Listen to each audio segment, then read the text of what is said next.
think he was honest in acknowledging our problems, the economic problems, the ESCOM problems, because ESCOM is central to economic growth in our country.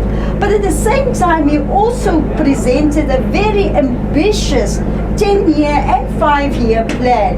And I think what remains now for us as South Africans is to roll up our sleeves and start implementing and monitoring our implementation, hold politicians to account, but we actually need to mobilize all of South Africans around, rebuilding and reconstructing our country. Minister, you're in a very unique position, as Tidi alluded to. Yeah. You're a member of the opposition, but you serve in cabinet Yes. as well.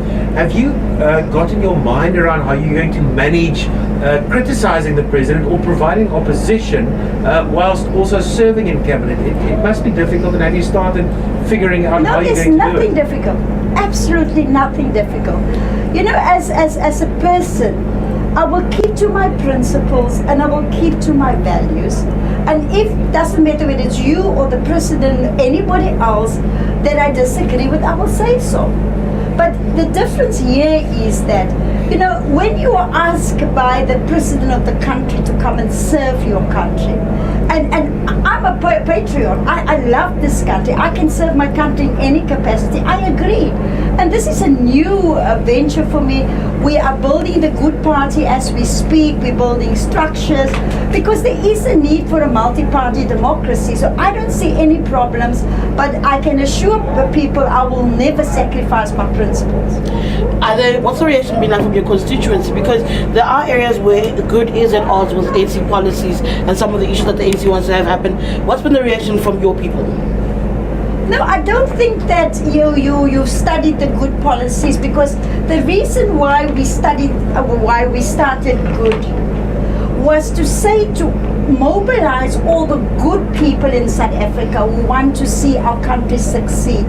That is the emphasis. And we departed from the point of view that if good people do nothing, that's when evil and corruption and all those wrong things in our country succeed.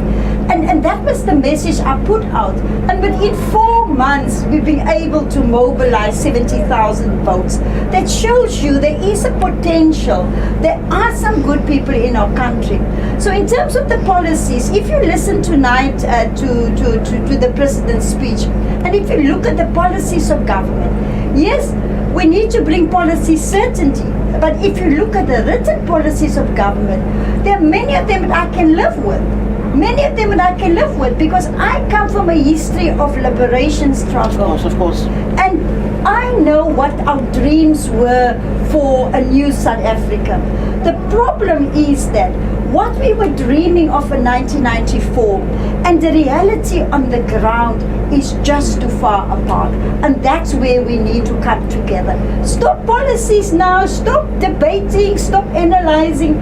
Just implementation in the next 5 years, and then we can turn the situation around in our country. Okay.